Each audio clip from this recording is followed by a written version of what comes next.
دوستان و داداشای گل سلام، ایشالله که هر جا هستید حال دلتون خوش باشه.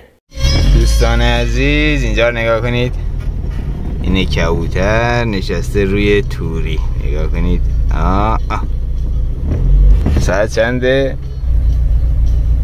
چرا ساعت 7:33 است. اینجا رو فقط نگاه کنید دوستان، ببینیم کبوتر چی هستش. کله سرخ، به به به، کله سیاه کله سرخ. بریم بالا ببینیم چه خبره. با من همراه باشید.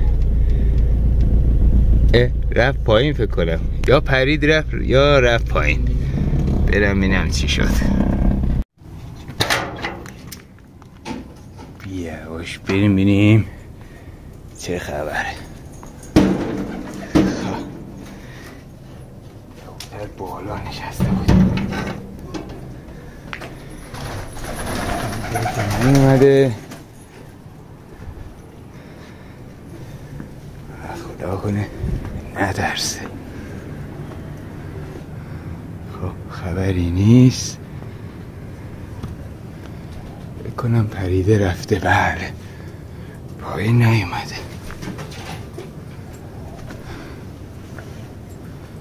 ای دل غافل، کبوتر پریده رفته. من فکر کردم اومد پایین، ولی پریده رفته. بگی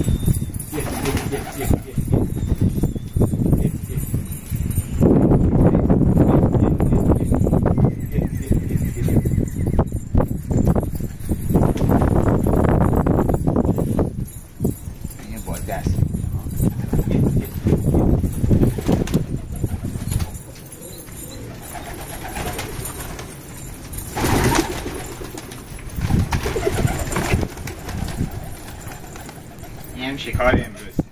بیا دوستان عزیز، اینم غریب امروز، این کبوتر، اونی که اونجاست. بیا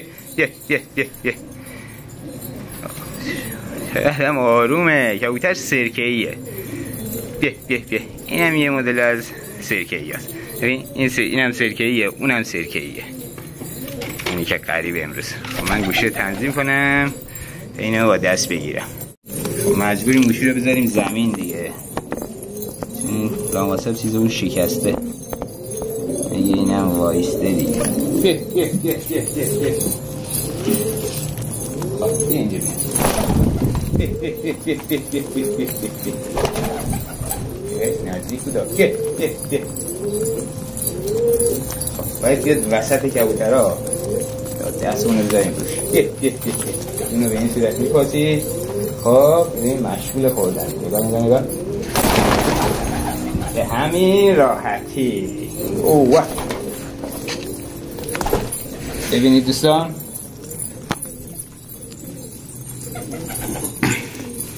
این هم شکار امروز. پرش هم تازه باز شده. خیلی خوب. یه ایرادی که داره ببینید روی سرش، بین سر و نوک ببینید عفونت داره. تقریبا یه چیزی قده مانند. ببینید معلومه این قسمت. این باید جراحی بشه تا این عفونت خارج بشه. این بمونه کبوتر رو اذیت میکنه. از این زاویه نگاه کنید کبوتر چه شکلی شده.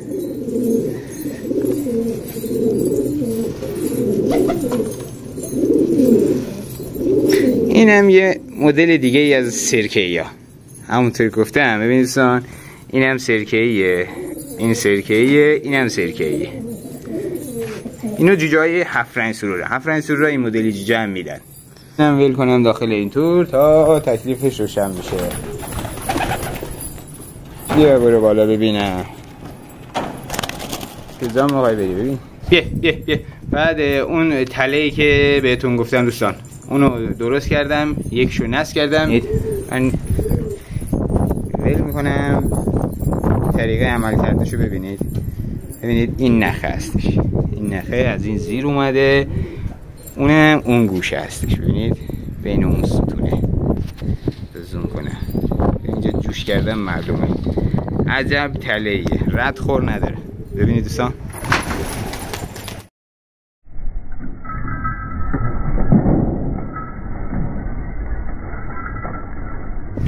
کبوتری که اون گوشه باشه سریع میگیریم. خب دوستان و داداشای گل، به پایان ویدیو امروز رسیدیم. ممنون که با من همراه بودید. داداشای گل، نظرتون رو در مورد اون تله‌ای که ساختم حتما داخل کامنت ها بهم بگید.